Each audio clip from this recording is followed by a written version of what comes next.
ಪ್ರೀತಿಯ ವಿದ್ಯಾರ್ಥಿಗಳೇ, ಎಲ್ಲರಿಗೂ ಬೆಳಗಿನ ಶುಭೋದಯಗಳು.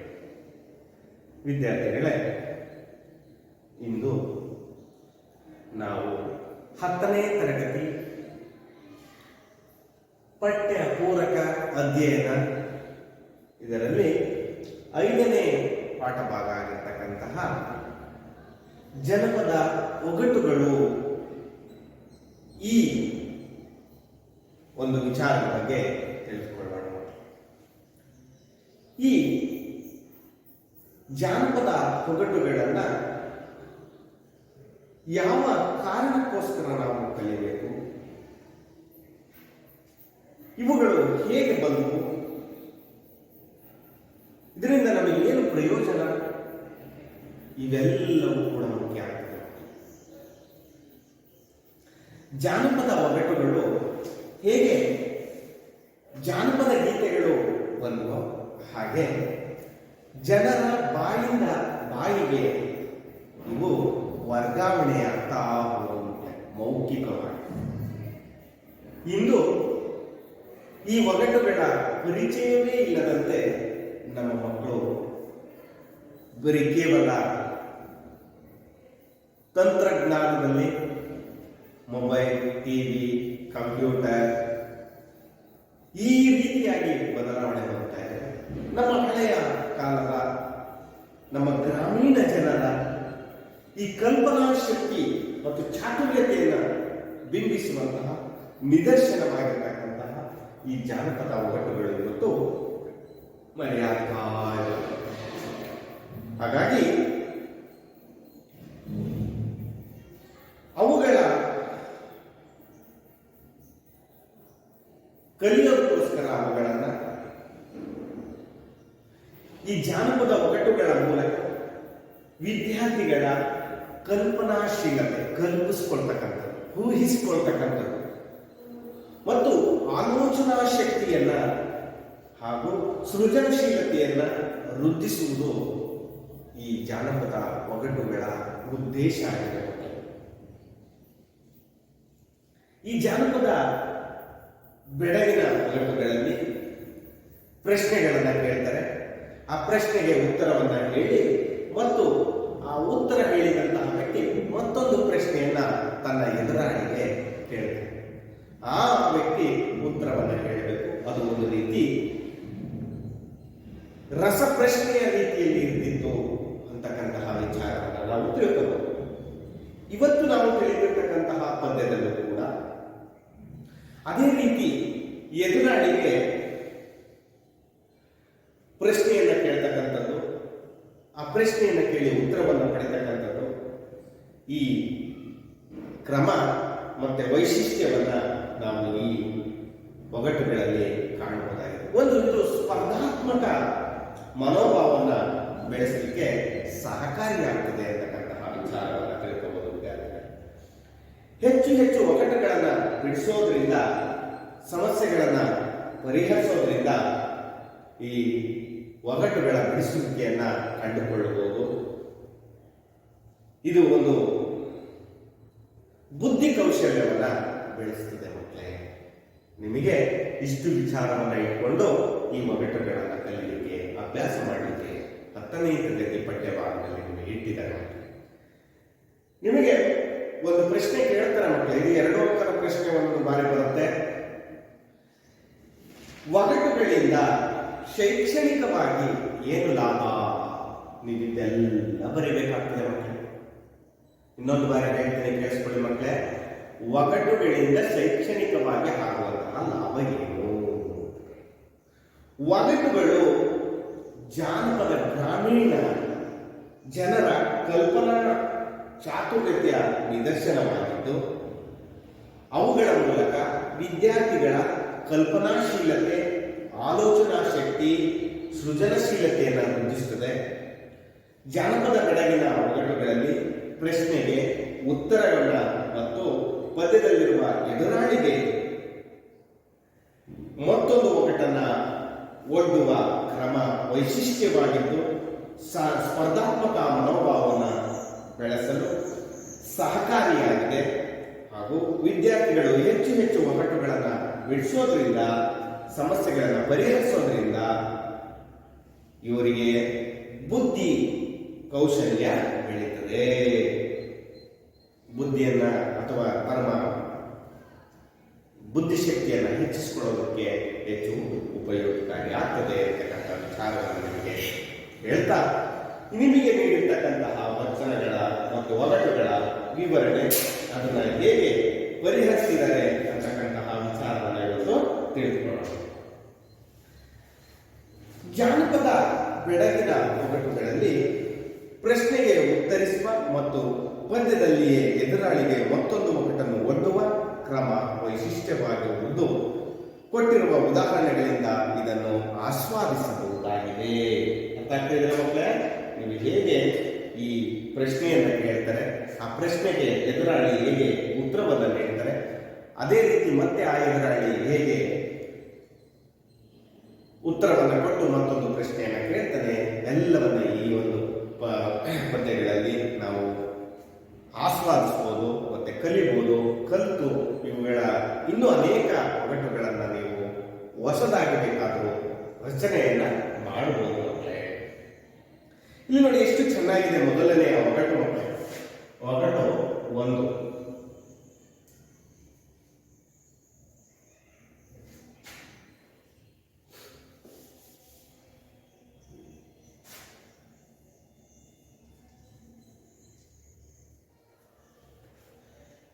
ಕೈಯುಂಟು ಕಾಲಿಲ್ಲ. ಸರಿಯಾಗಿ ಗಮನಿಸಿ ಮಕ್ಕಳೇ. ಕೈಯುಂಟು ಕಾಲಿಲ್ಲ. ಶಿರ ಹರಿದ ಮುಂಡ. ಶಿರ ಹರಿದ ಮುಂಡ. ಮೈಯೊಳಗೆ ನವಗಾಯ.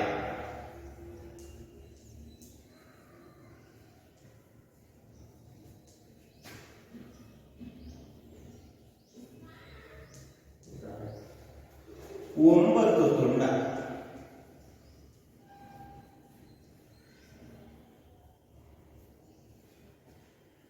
ವಯ್ಯ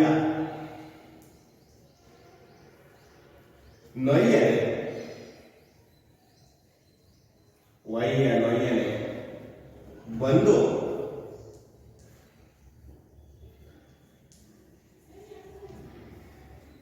ಹೆಗಲೇರಿಕೊಂಡ.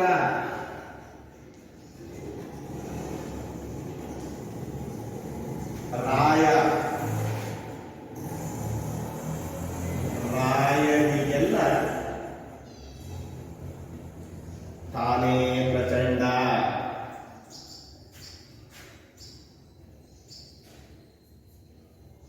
ನೋಡಿ ಎಷ್ಟು ಚಂದವಾದ ಒಗಟು. ಒಂದು ಸಾರಿ ನಿಧಾನವಾಗಿ ಗಮನಿಸಿ. ಕೈಯುಂಟು ಕಾಲಿಲ್ಲ. ಕೈ ಇದೆ ಅಂತೆ, ಆದ್ರೆ ಕಾಲಿಲ್ಲ. ಶಿರ ಹರಿದ ಮುಂಡ.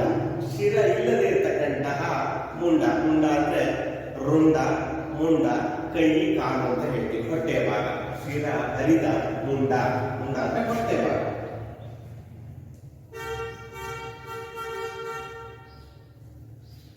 ಮೈಯೊಳಗೆ ನವಗಾಯ. ಇಲ್ಲಿದೆ ನೋಡ್ತಾ ಇದ್ರಲ್ಲ ಮಕ್ಕಳೇ, ಮಧ್ಯ ಗಾಯಗಳನ್ನ ಮಾಡಿದ್ದಾರೆ. ಕಾಜಗುಂಡಿ ಅಂತ ಹೇಳ್ತಾರೆ ನೋಡಿದ್ರಲ್ಲ. ಮೈಯೊಳಗೆ ನವಗಾಯ. 9 ತುಂಡ. 9 ತುಂಡುಗಳು ಅಥವಾ 9 ಗಾಯಗಳು. ವಯ್ಯನೆ ಬಂದು ಈ ಅನುಕರಣಾಭಿಯನ್ನು ಬಳಸಿದರು. ಈಗ ಹೇಗೆ ಹೇಳ್ತೀವಲ್ವ ನಾವು, ಹಾಗೆ ಬಂದು ಹೆಗಲೇರಿಕೊಂಡ. ಎಲ್ಲಿ ಕೂತಿದ್ದಾನೆ? ಹೆಗಲ ಮೇಲೆ ಅಲ್ವಾ? ನಮ್ಮ ಹೆಗಲ ಮೇಲೆ ಕೂತಿದ್ದಾನೆ. ರಾಯರಿಗೆಲ್ಲ ತಾನೇ ಪ್ರಚಂಡ. ರಾಜರಿಗೆಲ್ಲ ಒಬ್ಬನೇ ಪ್ರಚಂಡ. ನೋಡಿ ಆ ಉತ್ತರ ಹೇಗೆ ಹೇಳ್ತಾ ಇದ್ದಾರೆ ಮಕ್ಕಳು ಎದುರಾಳಿ. ನೀನು ಹೇಳಿದ ಬೆಳಗು ಅಂಗಿ ಕಣಣ್ಣ. ಹಾಗಾದ್ರೆ ಈ ಒಗಟಿನ ಉತ್ತರ ಏನು? ಅಂಗಿ. ಅರ್ಥ ಆಗ್ತಿದೆಯಾ? ನಾನೊಂದು ಬೆಳಗ ಹೇಳುವೇನು ಕೇಳಣ್ಣ. ನೋಡಿ ಎದುರಾಳಿ ಮತ್ತೆ ಉತ್ತರ ಹೇಳಿ ಇನ್ನೊಂದು ಬೆಳಗನ್ನ ಹೇಳ್ತಾರೆ. ಅರ್ಥ ಆಯ್ತಲ್ಲ ಮಕ್ಕಳೇ? ಗಮನಿಸಿ. ಕೈಯುಂಟು ಕಾಲಿಲ್ಲ. ಕೈ ಇದೆ, ಅಂಗಿಗೆ ಕೈ ಇರುತ್ತಲ್ವಾ, ಕಾಲಿರಲ್ಲ. ಶಿರ ಹರಿದ ಮುಂಡ, ಶಿರ ಇರಲ್ಲ ನೋಡಿ, ಇಲ್ಲಿಂದ ಕೆಳಭಾಗ ಪಾತ್ರ ಇದೆ. ಮೈಯೊಳಗೆ ನವಗಾಯ ಇಲ್ಲಿದೆ ಅಲ್ವಾ, ಆಚಾರ 9 ತುಂಡ, 9 ಭಾಗ ಇರ್ತಾರೆ. ಒಯ್ಯನೊಯ್ಯನೆ ಬಂದು ಹೆಗಲೇರಿಕೊಂಡ. ಒಯ್ಯನೊಯ್ಯನೆ ಬಂದು ಎಲ್ಲಿ ಏರ್ಕೊಂಡಿದ್ದಾನೆ? ಹೆಗಲಿ. ರಾಯರಿಗೆಲ್ಲ ಇವನೇ ಪ್ರಚಂಡ. ಹಾಗಾದ್ರೆ ಇದು ಉತ್ತರ ಏನು? ಅಂಗಿ. ಸುಲಭವಾದ ಮಕ್ಕಳೇ ನೋಡಿ, 2 ಅಂಕದ ಪ್ರಶ್ನೆಯನ್ನ ಕೇಳ್ತಾರೆ ಮಕ್ಕಳೇ. ಅಂಗಿ ಎಂಬ ಉತ್ತರವನ್ನ ಇಟ್ಕೊಂಡು ಇಲ್ಲಿ ಪ್ರಶ್ನೆ ಗಮನಿಸಿ. ಅಂಗಿ ಎಂಬ ಉತ್ತರ ಬರುವ ಬೆಳಗಿನ ಪ್ರಶ್ನೆಯನ್ನ ತಿಳಿಸಿ. ಆಗ ನೀವು ಇದನ್ನೆಲ್ಲ ಬರಬೇಕು. ಕೈಯುಂಟು ಕಾಲಿಲ್ಲ, ಶಿರ ಹರಿದ ಮುಂಡ, ಮೈಯೊಳಗೆ ನವಗಾಯ, 9 ತುಂಡ, ಒಯ್ಯನೊಯ್ಯನೆ ಬಂದು ಹೆಗಲೇರಿಕೊಂಡ, ರಾಯರಿಗೆಲ್ಲ ತಾನೇ ಪ್ರಚಂಡ. ಇದರ ಉತ್ತರ ಅಂಗಿ. ಆಗ ನಿಮಗೆ 2 ಅಂಕ ಸಿದ್ಧತೆ. ಈಗ ಅಂಗಿ ಉತ್ತರ ಹೇಳಿದಂತಹ ಎದುರಾಳಿ ತನ್ನ ಎದುರಾಳಿಗೆ ಒಂದು ಪ್ರಶ್ನೆಯನ್ನ ಕೇಳ್ತಾರೆ. ಯಾವ ರೀತಿ ಪ್ರಶ್ನೆಯನ್ನ ಕೇಳ್ತಾ ಇದ್ದಾನೆ ಅದನ್ನ ಗಮನಿಸಿ. ಒಬ್ಬಟ್ಟು 2.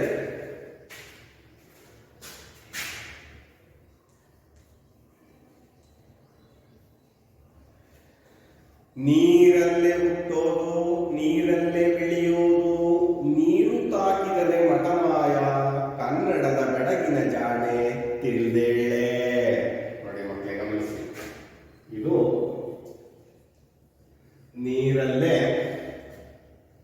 ಹುಟ್ಟೋದು, ನೀರಲ್ಲೇ ಹುಟ್ಟುತ್ತಂತೆ ಮಕ್ಕಳು. ನೀರಲ್ಲೇ ಬೆಳೆಯೋದು,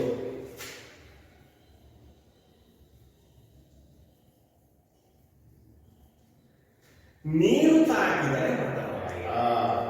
ನೀರು ತಾಕಿದ್ರೆ ಏನಾಗುತ್ತಂತೆ? ಮಠಮಾಯ.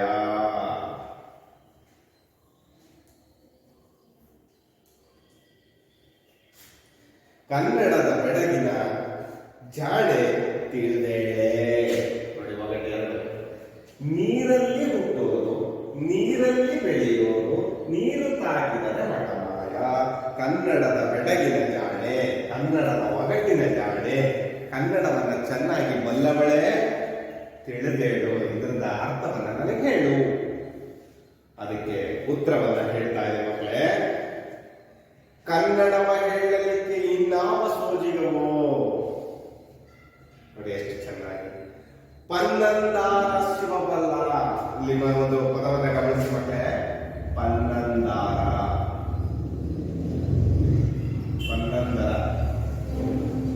ಪನ್ನಂದರ ಅಂದ್ರೆ ಜಂಬದ ಮಾತಿನ ಮಗ ಅಥವಾ ಜಂಬದ ಹುಡುಗ. ಜಂಬದ ಮಾತಿನ ಮಾತು ಅಂತ ಹೇಳ್ತಾರೆ. ಶಿವಬಲ್ಲ, ಜಂಬದ ಮಾತಿನ ಹುಡುಗನನ್ನ ಶಿವನೇ ಬಲ್ಲ. ತಿನ್ನುವ ಉಪ್ಪಲ್ಲವೇ. ಇದರ ಉತ್ತರ ಏನು ಮಕ್ಕಳೇ? ಉಪ್ಪು. ನೋಡಿ ಎಷ್ಟು ಚೆನ್ನಾಗಿ ಕೇಳಿದ್ಮೇಲೆ ಅವರು ಗೊತ್ತಾಗಿದೆ ನಿಮಗೂ ಅನ್ನಿಸ್ಬೋದು. ಆದ್ರೆ ಮುಂಚೆ ಕೇಳಿದಾಗ ಅದರ ಉತ್ತರ ನಮಗೆ ಸರಿಯಾಗಿ ಗೊತ್ತಿಲ್ಲ. ನೋಡಿ ಎಷ್ಟು ಚೆನ್ನಾಗಿ. ನೀರಲ್ಲೇ ಹುಟ್ಟೋದು, ನೀರಲ್ಲೇ ಬೆಳೆಯೋದು, ನೀರು ತಾಗಿದರೆ ಮಠಮಾಯ. ನೀರು ಹಾಕಿದ್ರೆ ಉಪ್ಪು ಕರಗೋಗುತ್ತಲ್ವ. ನೋಡಿ ಎಂತಹ ವಿಭಿನ್ನವಾದಂತಹ ಗುಣವುಳ್ಳಂತಹ ಒಂದು ಶಕ್ತಿ ಆ ಉಪ್ಪಿಗೆ ಇದೆ. ನೋಡಿ ನೀರಲ್ಲೇ ಹುಟ್ಟುತ್ತದೆ, ನೀರಲ್ಲೇ ಬೆಳೆಯುತ್ತೆ. ಆದ್ರೆ ನೀರು ತಾಕಿದ್ರೆ ಪೂರ್ತಿ ಕರಗಿ ಹೋಗುತ್ತೆ. ಹಾಗಾಗಿ ಇದರ ಉತ್ತರ ಉಪ್ಪು. ಅರ್ಥ ಆಗ್ತಾ ಇದೆಯಲ್ಲ ಮಕ್ಕಳೇ? ಕನ್ನಡವ ಹೇಳಲಿಕ್ಕೆ ನೋಡಿ ಎಂತಹ ಪದಗಳನ್ನು ಬಳಸ್ತಿದ್ರು ಜಾನಪದ ವ್ಯಕ್ತಿಗಳು, ಗ್ರಾಮೀಣ ಪ್ರದೇಶದ ಪ್ರತಿಭೆಗಳು. ಇನ್ಯಾವ ಸೋಜಿಗವು, ಇನ್ಯಾವ ರೀತಿ ಸೋಜಿಗ ನಮಗೆ, ಇನ್ಯಾವ ರೀತಿ ಪನ್ನಂದಾರ, ಪನ್ನಂದರನ ಶಿವಬಲ್ಲ, ತಿನ್ನುವ ಉಪ್ಪಲ್ಲವೇ, ತಿನ್ನುವ ಉಪ್ಪಲ್ಲವೇ, ಅರಸರೇ. ಇದರ ಪ್ರಶ್ನೆಗೆ ನನ್ನ ಉತ್ತರ ಹೇಳ್ತೀನಿ, ಹೇಳಿ. ಉಪ್ಪು. ನೋಡಿ ಎಷ್ಟು ಚೆನ್ನಾಗಿದೆ. ಅರ್ಥ ಇದೆ? 2 ನೋಡಿ ಎಷ್ಟು ಸುಲಭವಾಗಿರ್ತಕ್ಕಂತಹ ಪ್ರಶ್ನೆಗಳು. ಇದು ನಿಮಗೆ ಚೆನ್ನಾಗಿ ಅರ್ಥ ಆಗಬೇಕು ಮಕ್ಕಳೇ. ಇವೆರಡನ್ನ ಗಮನದಲ್ಲಿ ಇಟ್ಕೊಳ್ರಿ. ಇವೆರಡನ್ನ ಅಳಿಸಿ ಮತ್ತಿನ್ನೆರಡನ್ನ ಹೇಳ್ಕೊಡ್ತೀವಿ. ಕೈಯೊಂದು ಕಾಲಿಲ್ಲ ಶಿರಹರಿದ ಮೊಟ್ಟ, ಮೈಯೊಳಗ ನವಗಾಯ 9 ತುಂಡ, ಒಯ್ಯ ನೊಯ್ಯರೆ ಬಂದು ಹೆಗಲೇರಿಕೊಂಡ, ರಾಯರಿಗೆಲ್ಲ ತಾನೇ ಪ್ರಚಂಡ. ಉತ್ತರ ಅಂಗಿ. ನೀರಲ್ಲಿ ಹುಟ್ಟೋದು ನೀರಲ್ಲಿ ಬೆಳೆಯೋದು, ನೀರು ತಾಕಿದರೆ ಮಠಮಾಯ. ಇದರ ಅರ್ಥ ಏನಪ್ಪಾ ಅಂದ್ರೆ ಉಪ್ಪು. ಅರ್ಥ ಆಯ್ತಲ್ಲ ಮಕ್ಕಳೇ? ಸುಲಭವಾಗಿರ್ತಕ್ಕಂತಹ ಎರಡು ಒಗಟು.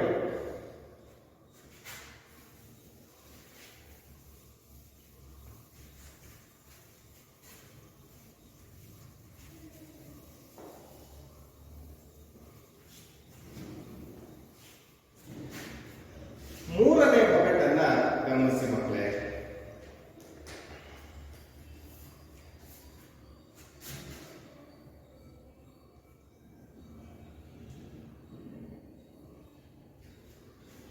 ಕೆಸರಲ್ಲಿ ಹುಟ್ಟೋದು ಕೆಸರಲ್ಲಿ ಬೆಳೆಯೋದು, ಅದು ಒಂದು ಗಿಡದ ಪರಿಗಾರ. ಎಲೆಬಾಲೆ ಬಾರೆ ನಮ್ಮರ್ತು ಹೊಡೆದೇಳೆ. ಗಮನಿಸಿ ಮಕ್ಕಳು, ನಿಧಾನವಾಗಿ ಅರ್ಥ ಮಾಡಿಕೊಂಡ್ರಿ. ಕೆಸರಲ್ಲಿ ಹುಟ್ಟೋದು,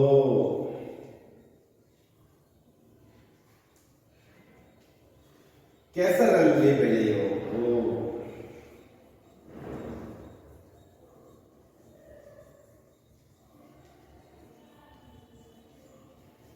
ಕೆಸರಲ್ಲಿ ಹುಟ್ಟೋದು ಕೆಸರಲ್ಲಿ ಬೆಳೆಯೋದು, ಅದು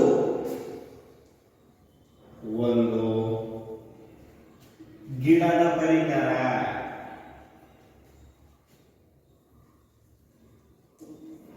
ಪರಿಕಾರ. ಎಲೆ ಬಾಲೆ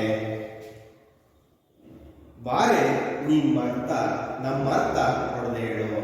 ಏ ಬಾರೆ, ಕೆಸರಲ್ಲಿ ಹುಟ್ಟೋದು ಕೆಸರಲ್ಲಿ ಬೆಳೆಯೋದು, ಕೆಸರಲ್ಲೇ ಹುಟ್ಟುತ್ತಂತೆ, ಕೆಸರಲ್ಲಿ ಬೆಳೆಯುತ್ತಂತೆ. ಇದು ಒಂದು ಹೂವಿನ ಅಥವಾ ಗಿಡದ ಪರಿಕರ, ಗಿಡದ ಜಾತಿ, ಗಿಡದ ಒಂದು ವಿಧ ಅಂತ ಹೇಳ್ತಾರೆ. ಎಲೆ ಬಾಲೆ, ಏ ಎಲೆ ಗಿಣ್ಣೆ ಬಾರೆ, ನಮ್ಮ ಅರ್ಥ, ನಮ್ಮ ಈ ಒಗಟಿನ ಅರ್ಥವನ್ನ ಒಡೆದು ಹೇಳು, ಬಿಡಿಸಿ ಹೇಳು ಅಂತ ಪ್ರಶ್ನೆಯನ್ನ ಹಾಕಿದೆ. ಆಗ ಆ ಎದುರಾಳಿ ಹೇಗೆ ಉತ್ತರವನ್ನು ಕೊಟ್ಟಿದ್ದಾರೆ ನೋಡಿ. ನಿಮ್ಮ ಅರ್ಥವು ನಮ್ಮಿಂಗೆ ತಿಳಿಯಾವು, ನೀವಾಡಿದ ಮಾತು ಹುಸಿಯಲ್ಲ. ಮಾಶಿವಲೆ ತಾವರೆ ಬೇರ ಅರಸೋರೆ, ಅರಸೋರು ತಾವರೆ ಬೇರು.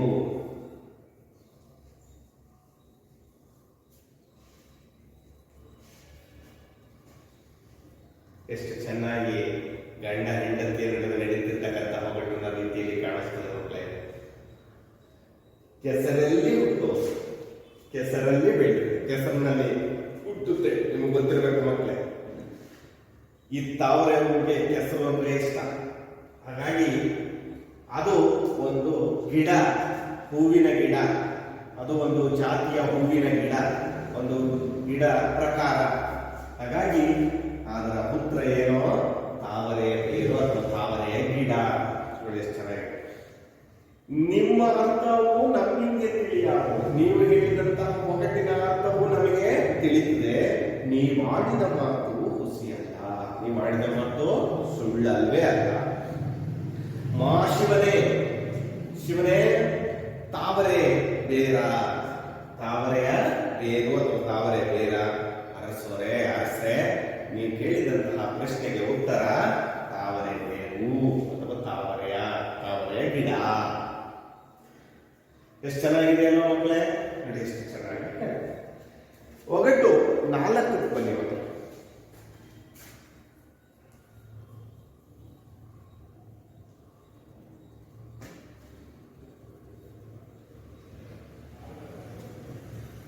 ಬದಿನಲ್ಲಿ ಹುಟ್ಟೋದು ಬದಿನಲ್ಲಿ ಬೆಳೆಯೋದು, ಹೋಗೋರ ಮುಂಜೆರಗ ಹಿಡಿಯೋದು, ಎಲೆ ಬಾಲೆ ಬಾರೆ ಇದರ ಅರ್ಥ ಹೊಡೆದೇಳೆ. ಎಷ್ಟು ಚೆನ್ನಾಗಿದೆ ನೋಡಿ ಮಕ್ಕಳು. ಬದಿನಲ್ಲಿ ಹುಟ್ಟೋದು.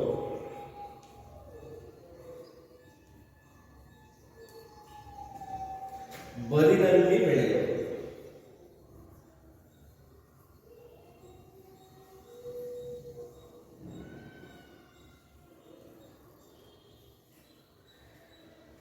ಹೋಗೋರ.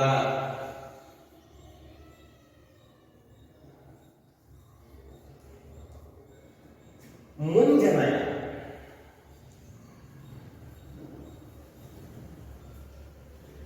ಹಿಡಿಯೋದು.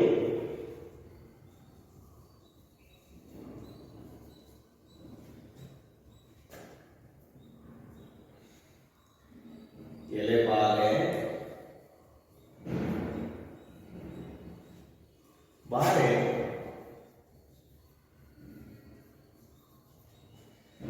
ಇದರ ಅರ್ಥ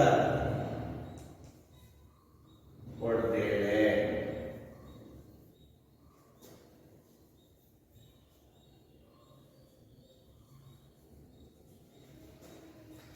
ಎಷ್ಟು ಚೆನ್ನವಾದಂತಹ ಒಗಟು ಮಕ್ಕಳೇ. ಇದು ಹಳ್ಳಿಗಾಡಿನ ಮಕ್ಕಳಿಗೆ ತುಂಬಾ ಬೇಗ ಅರ್ಥ ಆಗುತ್ತೆ. ಯಾಕೆಂದ್ರೆ ಬದು ಅಂದ್ರೆ ಏನು ಅಂತ ಸಿಟಿ ಮಕ್ಕಳು ಗೊತ್ತಿರೋದಿಲ್ಲ. ಈ ಹೊಲದ ಭಾಗ ಇರುತ್ತಲ್ಲ, ನಮ್ಮ ಚೌಕಟ್ಟಿನ ಒಳಭಾಗಕ್ಕೆ ಬಿಟ್ಟು ಹೊರಭಾಗಕ್ಕಿರ್ತಕ್ಕಂತಹ ಜಾಗದಲ್ಲಿ ಒಂದಿಷ್ಟು ಹುಲ್ಲು ಬೆಳೆದಿರ್ತದೆ ಜಾಗ. ಈ ಭಾಗವನ್ನ ಬದು ಅಂತ ಕರಿತೀವಿ. ಮುಂಚೆ ದೊಡ್ಡ ದೊಡ್ಡ ಬದುಗಳಿರೋ, ಈಗ ಎಲ್ಲ ಚಿಕ್ಕ ಚಿಕ್ಕ ಬದುಗಳಾಗುತ್ತಿದೆ. ಈ ಬದುವಿನ ಭಾಗ ಅಥವಾ ಹುಲ್ಲು ಬೆಳೀತೈತೆ, ಅಥವಾ ಇದು ನಮ್ಮ ಜಾಗ ಇದು ನಿಮ್ಮ ಜಾಗ ಅಂತ ಹೇಳಲಿಕ್ಕೆ ಎರಡೂ ಜಮೀನುಗಳ ಮಧ್ಯಭಾಗದಲ್ಲಿ ಇರ್ತಕ್ಕಂತಹ ಜಾಗ ಬದುವಿನ ಜಾಗ. ಬದಿನಲ್ಲಿ ಹುಟ್ಟೋದು ಇದು ತುಂಬಾ ಉಪಯೋಗ ಮಾಡ್ತಕ್ಕಂಥದ್ದು. ನಮಗೆ ಹೆಚ್ಚು ದೀಪಾವಳಿ ಹಬ್ಬದಲ್ಲಿ ಇದನ್ನ ಬಳಸ್ತಾರೆ. ಬದಿನಲ್ಲಿ ಬೆಳೆಯುತ್ತೆ. ಈ ಬದಿನಲ್ಲೇ ಹುಟ್ಟುತ್ತೆ ಜಾಸ್ತಿ, ಬದಿನಲ್ಲೇ ಬೆಳೆಯುತ್ತೆ. ಹೋಗೋರ ಅಂದ್ರೆ ಆ ಬದುಕಿನಲ್ಲಿ ಹೋಗೋರ, ಬರೋರ. ಮುಂಜನಗ. ಮುಂಜನಗ ಅಂದ್ರೆ ಸೀರೆ ಆಗಿರ್ಬೋದು ಅಥವಾ ವಸ್ತ್ರದ ಅಂಚು ಅಂತ ಹೇಳ್ತೀವಿ.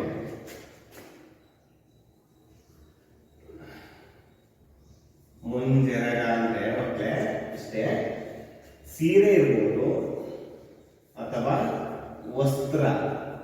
ಈ ವಸ್ತ್ರದ ಅಂಚು ಅದನ್ನ ಮುಂಜನಗ, ಮುಂಜಿನ ಸೆರಗು ಅಂತ ಅರ್ಥವನ್ನು ಕೊಡುತ್ತೆ ಮಕ್ಕಳೇ. ಸೆರಗು, ಅಂಚು ಅಂತ ಹೇಳ್ತೀವಿ. ಮುಂಜನಗ ಅಂದ್ರೆ ಸೀರೆ ಅಥವಾ ವಸ್ತ್ರದ ಅಂಚು, ತುದಿ ಭಾಗ. ಹಿಡಿಯೋದು ನೀವು ನೋಡಿದ್ರಲ್ವಾ, ಹಿಡ್ಕೊಂಡ್ಬಿಡುತ್ತಂಗೆ ಮುಳ್ಳಿಡ್ದಂಗೆ. ಆಮೇಲೆ ಏನಾದ್ರು ಜೋರಾಗಿ ಹೇಳಿದ್ರೆ ಕಿತ್ಕೊಂಡ್ಬರುತ್ತೆ. ಸಣ್ಣ ಸಣ್ಣ ಸಣ್ಣ ಸಣ್ಣ ಸಣ್ಣ ಗೆಲೆ ಕಾಣಿಸ್ತಿರ್ತದೆ. ಅದು ನೋಡಿದ್ರೆ ಗೊತ್ತಾಗುತ್ತೆ. ಎಲೆ ಬಾಲೆ. ಬಾಲೆ ಇದ್ರ ಅರ್ಥ ಹೊಡೆದು ಹೇಳು. ಇದ್ರ ಅರ್ಥ ಏನು? ಹೊಡೆದು ಬಿಡಿಸಿ ಈ ಒಗಟಿನ ಅರ್ಥವನ್ನ ಹೇಳು ಅಂತ ಕೇಳಿದರು. ನಿಮ್ಮ ಅರ್ಥವು ನಮ್ಮಿಂಗೆ ತಿಳಿಯಾವು, ನೀವಾಡಿದ ಮಾತು ಹುಸಿಯಲ್ಲ ಮಾಶಿವನೆ, ಉತ್ತರಾಣಿ ಗಿಡ ಅರಸೋರು. ಇದರ ಉತ್ತರ ಏನು ಮಕ್ಕಳೇ? ಉತ್ತರಾಣಿ ಗಿಡ.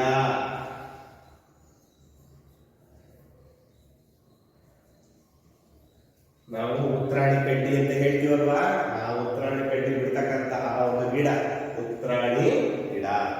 ಎಷ್ಟು ಚೆನ್ನಾಗಿ ಹೇಳಿದ್ದಾರೆ ಮಕ್ಕಳು. ನಿಮ್ಮ ಅರ್ಥವು, ನೀವು ಹೇಳಿದ ಈ ಒಗಟಿನ ಅರ್ಥವು ನಮ್ಮಿಂಗೆ ನಮಗೆ ತಿಳಿಯುತ್ತದೆ. ನೀವು ಆಡಿದ ಮಾತು ಹುಸಿಯಲ್ಲ, ನೀವು ಆಡಿದ ಮಾತು ಸುಳ್ಳಲ್ಲ, ಶಿವನಾಡಿಗೆ ಹೇಳ್ತೀನಿ. ಇದರ ಉತ್ತರ ಉತ್ತರಾಣಿ ಗಿಡ ಅರಸುರೆ ಅಂತ ಉತ್ತರವನ್ನ ಹೇಳಿದೆ ಮಕ್ಕಳೇ. ನೋಡಿ, ಎರಡು ಉತ್ತರವನ್ನ ಗಮನಿಸಿ ಮಕ್ಕಳೇ. ಆಗ್ಲೇ ನಿಮಗೆ ಎರಡು ಒಗಟುಗಳನ್ನ ಹೇಳಿದೆ, ಈಗ ಇನ್ನೆರಡು ಒಗಟುಗಳನ್ನ ಹೇಳಿದ್ದೀನಿ. ಇವು ಕೂಡ ನಿಮಗೆ ಸುಲಭವಾಗಿರ್ತಕ್ಕಂಥದ್ದು. ಆದ್ರೆ ನಿಮಗೆ 2 ಅಂಕಕ್ಕೆ ಪ್ರಶ್ನೆ ಕೇಳೋದ್ರಿಂದ ಎರಡೆರಡು ಒಗಟುಗಳನ್ನು ಕೂಡ ಕೇಳುವಂತಹ ಸಾಧ್ಯತೆ ಇರುತ್ತೆ ಮಕ್ಕಳೇ.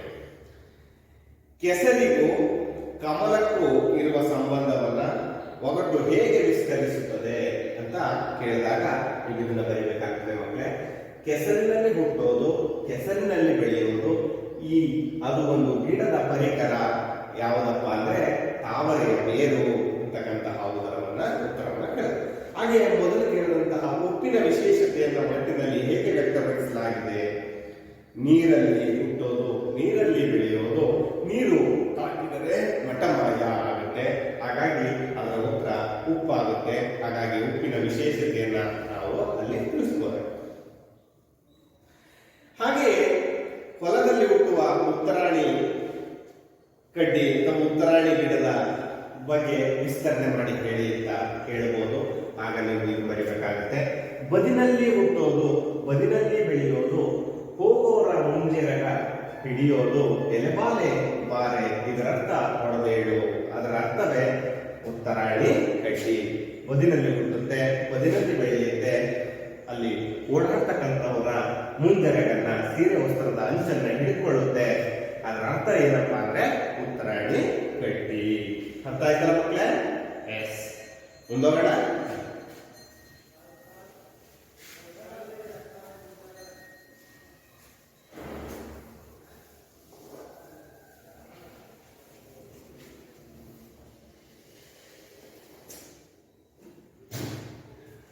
ಒಗಟು 5 ಮಕ್ಕಳು ಇಲ್ಲಿ ಗಮನಿಸಿ.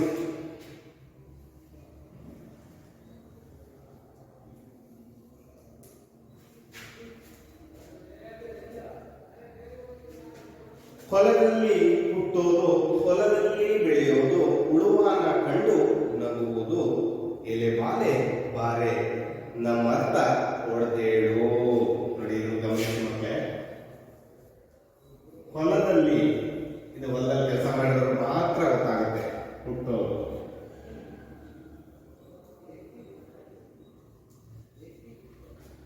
ಹೊಲದಲ್ಲಿ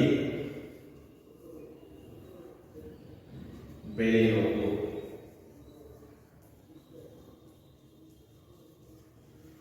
ಉಳುವಾಗ ಕಂಡು ನಗುವುದು.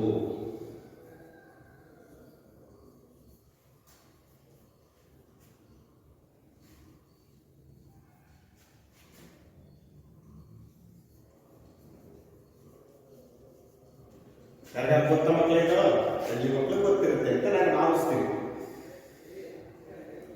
ಹೊಲದಲ್ಲಿ ಹುಟ್ಟೋದು, ಹೊಲದಲ್ಲಿ ಬೆಳೆಯೋದು, ಉಳುವಾನ ಕಂಡು ನಗುವುದು, ಎಲೆಬಾಲೆ ಬಾರೆ, ನಮ್ಮರ್ಥ ಹೊಡೆದೇಳು.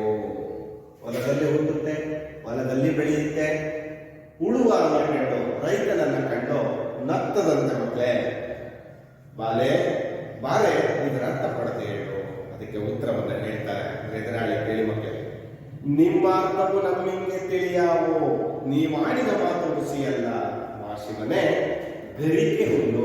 ನೋಡಿದ್ರಲ್ಲ ಮಕ್ಕಳೇ, ಗರಿಕೆ ಕಾರಕ್ರಿಯ.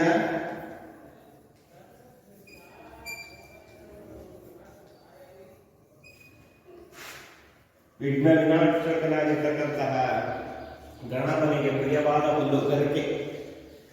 ಎಲ್ಲಾರ ಕಿತ್ತಾಕಿ ಮಕ್ಕಳೇ, ಎಲ್ಲಾರು ಒಂದು ಚೂರಾದ ಬೇರೆ ಉಳ್ಕೊಂಡಿರುತ್ತೆ, ಮತ್ತೆ ಚಿಗುರು ಹಿಡಿಯುತ್ತೆ. ಹಾಗಾಗಿ ಈ ಒಂದು ಹುಲ್ಲಿಗೆ ಒಗಟನ್ನ ಜೋಡಿಸಿದರೆ ಮಕ್ಕಳೇ. ಹೊಲದಲ್ಲಿ ಹುಟ್ಟುತ್ತೆ, ತುಂಬಾ ಚೆನ್ನಾಗಿ ಹುಟ್ಟುತ್ತೆ, ಹೊಲದಲ್ಲೇ ಬೆಳೆಯುತ್ತೆ, ಕಿತ್ತಾಕ್ತಾನೆ ರೈತ, ಉಳಿತಾನೆ, ಏನ್ ಮಾಡಿದ್ರು ಮತ್ತು ಬೆಳೆಯುತ್ತೆ. ಹಾಗಾಗಿ ಉಳುವಾನ ಕಂಡು ನಗುತ್ತೆ. ನನ್ನನ್ನೇನೋ ಹೋಗಲಾಡಿಸ್ಲಿಕ್ಕೆ ಸಾಧ್ಯ ಇಲ್ಲ, ನಾನು ಎಷ್ಟಾದ್ರೂ ಮತ್ತೆ ಹುಟ್ಟುತ್ತೀನಿ, ಬೆಳಿತೀನಿ ಅಂತಕ್ಕಂತಹ ರೀತಿಯಲ್ಲಿ ಇದು ಹೇಳಿರ್ತಕ್ಕಂಥದ್ದು. ನಿಮ್ಮ ಅರ್ಥವು ನಮ್ಮಿಂಗೆ ತಿಳಿಯಾವು, ನೀವು ಆಡಿದ ಮಾತು ಹುಸಿಯಲ್ಲ, ವಾಸಿವನೆ ಗರಿಕೆಯ ಹುಲ್ಲು ಹರಸೋದವು. ಎಷ್ಟು ಚೆನ್ನಾಗಿ ಹೇಳಿದ್ದಾರೆ ಮಕ್ಕಳು. ನೀವು ಆಡಿದ ಮಾತು ಏನೋ ಗರಿಕೆಯ ಹುಲ್ಲು. ಮಕ್ಕಳೇ, ಒಗಟು 6 ಅದನ್ನ ಗಮನಿಸಿ ಮಕ್ಕಳೇ. ಬಗಲಲ್ಲಿ ಕಕ್ಕುವುದು, ಬಾಯಲ್ಲಿ ತಿಂಬುವುದು, ನಂಗೇಳಿ ಹರ್ತು ಈ ಹಾಡಿನ ಹೇಳ್ದಿರೆ ಕೈಗೆ ಹಲ್ಲು ಮುರಿಸ್ಕೊಡ್ಬೇನು. ನೋಡಿ, ಇದು ಈ ತರದ ರೀತಿಯಲ್ಲಿ ಒಗಟನ್ನ ಪ್ರಶ್ನೆಯನ್ನು ಹಾಕ್ತಿದ್ರು ಅನ್ನೋದಕ್ಕೆ ಇದೊಂದು ವಿವರಣೆ ಮತ್ತೆ. ನೋಡಿ ಎಷ್ಟು ಚೆನ್ನಾಗಿದೆ ಒಗಟು.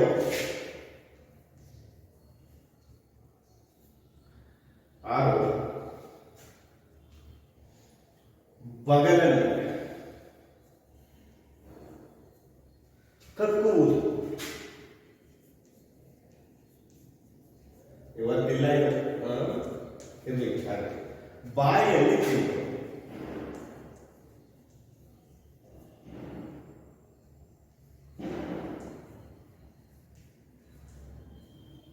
ನಾವಾದ್ರೆ ಬಾಯಲ್ಲೇ ತಿಂತೀವಿ, ಓಮನ್ ಪಡೋದಾದ್ರೆ ಬಾಯಲ್ಲೇ ಮಾಡ್ತೀವಿ. ಆದ್ರೆ ಇದು ಕಕ್ಕುದಂದ್ರೆ ಬಗಲನ್ನು ಕಕ್ಕುತ್ತಂತೆ, ತಿನ್ನೋದು ಮಾತ್ರ ಬಾಯಲ್ಲಂತೆ. ಬಗಲಲ್ಲಿ ಕಕ್ಕೋದು, ಬಾಯಲ್ಲಿ ತಿನ್ಬೋದು. ನಂಗೆ ಹೇಳೋ ಅರ್ಥ ಈ ಹಾಡಿನ ನೋಡಿ. ನಂಗೆ ಹೇಳೋ ಅರ್ಥ, ಇದರ ಅರ್ಥವನ್ನ ಈ ಹಾಡಿನ ಅರ್ಥವನ್ನ ನನಗೆ ಹೇಳು. ಹೇಳ್ದಿರೆ ನೋಡಿ ಎಷ್ಟು ಚೆನ್ನಾಗಿ ಹೇಳ್ತಾರೆ ಈ ಪದವನ್ನು. ನೀವು ಚೆನ್ನಾಗಿ ನಗುರು ಹೇಳ್ದಿರೆ ನೋಡಿ ಮಕ್ಕಳೇ. ಕೈಗೆ ಏನನ್ನ ಕೊಡ್ತೀನಿ? ಕೈಗೆ ಹಲ್ಲು ಮುರಿದು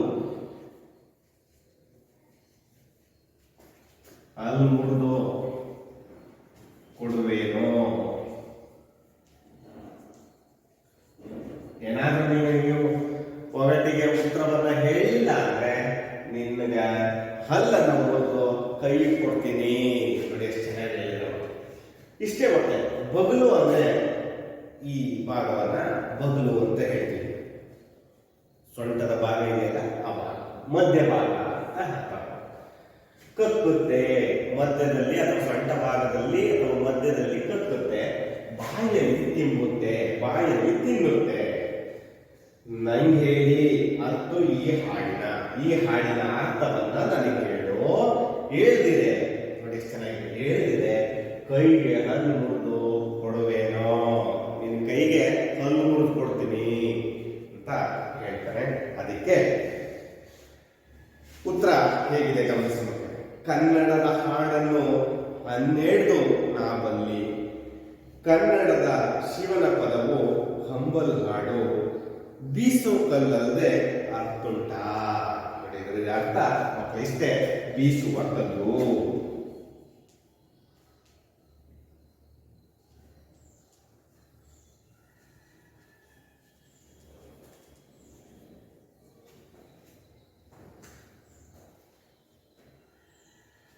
ನೋಡಿ ಎಷ್ಟು ಕನ್ನಡದ ಹಾಡನ್ನು, ಕನ್ನಡದ ಈ ಹಾಡನ್ನ 12 ನಾ ಬಲ್ಲಿ, ಎಲ್ಲವನ್ನ ಬಲ್ಲೆ. ಕನ್ನಡದ ಶಿವನ ಪದ, ಇದು ಎಲ್ಲವೂ ಕೂಡ ಯಾರ ಪದಗಳು? ಶಿವನ ಪದಗಳು. ಹಂಬಲ್ ಹಾಡು ಇದು. ಬೀಸುವ ಕಲ್ಲು, ಯಾವುದು ಕಲ್ಲು ಇದೆ? ಎಂತಹ ಕಲ್ಲು ನೋಡಿದ್ರ ಮಕ್ಕಳೇ? ಕಾಳುಗಳನ್ನ ಹೊಡಿಲಿಕ್ಕೆ, ಪುಡಿ ಮಾಡಲಿಕ್ಕೆ ಬೀಸ್ತಾ ಇರ್ತಾರೆ, ನೋಡಿದ್ರಲ್ವಾ? ನೋಡಿ ಮೇಲೆ ಹಾಕ್ತಿರ್ತಾರೆ, ಆ ಮಧ್ಯ ಭಾಗದಲ್ಲಿ ಅದು ಹೊರಗಡೆ ಬರ್ತಾ ಇರುತ್ತೆ. ಹಾಗಾಗಿ ಇದನ್ನ ಹೇಳ್ತಾರೆ ಬಗಲಲ್ಲಿ ಕಟ್ಟೋದು. ಬಗಲು ಅಂದ್ರೆ ಮಧ್ಯ ಭಾಗ, ಅಲ್ಲಿ ಹೊರ ಬರುತ್ತೆ. ಮೇಲ್ಗಡೆಯಿಂದ ಹಾಕ್ತಾ ಇರ್ತಾರೆ ಕಾಳುಗಳನ್ನ, ಬಾಯಲ್ಲಿ ತಿಂತಾ ಇರ್ತಾರೆ, ಬಾಯಲ್ಲಿ ಹಾಕ್ತಿರ್ತಾರೆ, ಬಗಲಲ್ಲಿ ಅದು ಹೊರಗೆ ಹಾಕ್ತಾ ಇರ್ತಾರೆ. ಹಾಗಾಗಿ ಇದರ ಅರ್ಥ ಏನಪ್ಪಾ ಅಂದ್ರೆ ಬೀಸುವ ಕಲ್ಲು. ಇಷ್ಟು 6 ಒಗಟುಗಳನ್ನ ಕೊಟ್ಟಿದ್ದಾರೆ ಮಕ್ಕಳೇ. ಈ 6 ಒಗಟುಗಳನ್ನ ನೀವು ಚೆನ್ನಾಗಿ ಕಲಿತಿದ್ದೆ ಆದರೆ ನೀವು 2 ಅಂಕವನ್ನ ಸುಲಭವಾಗಿ ಗಳಿಸಲಿಕ್ಕೆ ಸಾಧ್ಯ ಆಗುತ್ತೆ. ನೋಡಿ ಇನ್ನೊಂದ್ಸಲಿ ಹೇಳ್ತೀನಿ ಮಕ್ಕಳೇ. ಹೊಲದಲ್ಲಿ ಹುಟ್ಟೋದು, ಹೊಲದಲ್ಲಿ ಬೆಳೆಯೋದು, ಉಳುವಾರ ಕಂಡು ಲಗುವುದು. ಇದರ ಅರ್ಥ ಏನೋ?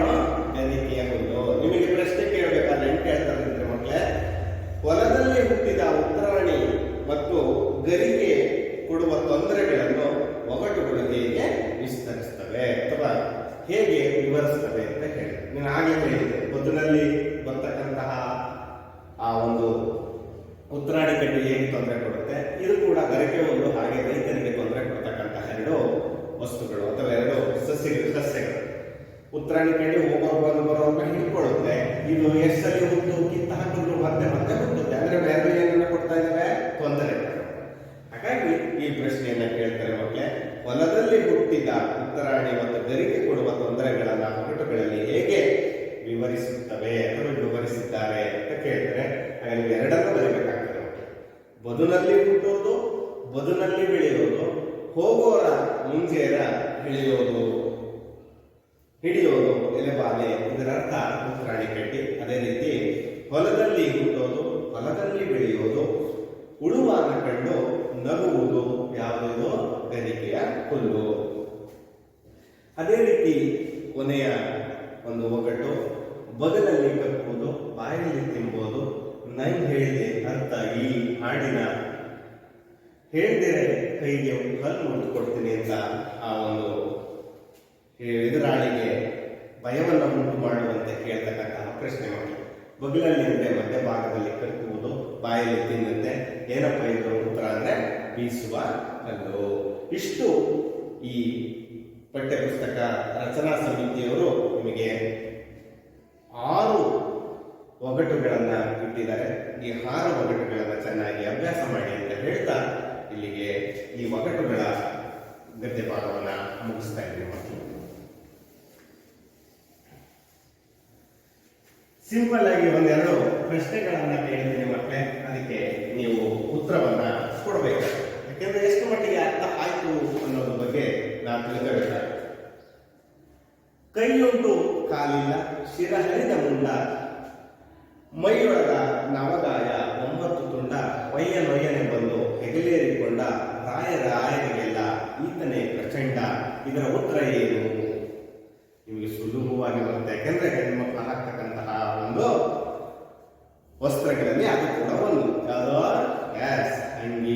ಚೆನ್ನಾಗಿ ಅರ್ಥ ಆಗಿದೆ ಅಂತ ಭಾವಿಸ್ತೀನಿ.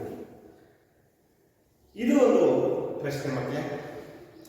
ನೀರಲ್ಲಿ ಹುಟ್ಟೋದು, ನೀರಲ್ಲಿ ಬೆಳೆಯೋದು, ನೀರು ಕಂಡಿದ ಮಠಮಾಯ. ಇದರ ಅರ್ಥ ಏನು ಹೇಳಿ ಮಕ್ಕಳೇ? ದಿನ ನೀವು ಮನೆಯಲ್ಲಿ ಬಳಸ್ತೀವಿ, ಅಡಿಗೆ ಮಾಡಲಿಕ್ಕೆ ಬಳಸುವಂತಹ ವಸ್ತು, ಹೌದು ಅಲ್ವಾ? ಉಪ್ಪಿಲ್ಲ ಅಂದ್ರೆ ರುಚಿ ಇಲ್ಲ, ಉಪ್ಪನ್ನು ಹಾಕಲಿಲ್ಲ ಅಂದ್ರೆ ತಿನ್ನಕ್ಕೆ ಬರೋದಿಲ್ಲ. ಅದು ಜಾಸ್ತಿ ಆದ್ರೂ ತಿನ್ನಕ್ಕೆ ಬರೋದಿಲ್ಲ, ಕಡಿಮೆ ಆದ್ರೂ ತಿನ್ನಕ್ಕೆ ಬರೋದಿಲ್ಲ. ಹಾಗಾಗಿ ನಿಮಗೆ ಈ ಒಗಟುಗಳು ಚೆನ್ನಾಗಿ ಅರ್ಥ ಆಗಿದೆ ಅಂತ ಭಾವಿಸ್ತಾ ಇವತ್ತಿನ ಒಂದು ಪಾಠ ಭಾಗವನ್ನು ಮುಗಿಸ್ತಿದ್ದೀನಿ ಮಕ್ಕಳೇ. ಎಲ್ಲರಿಗೂ ಒಳ್ಳೆಯದಾಗಿ. ನಮಸ್ಕಾರ ವಿದ್ಯಾರ್ಥಿ.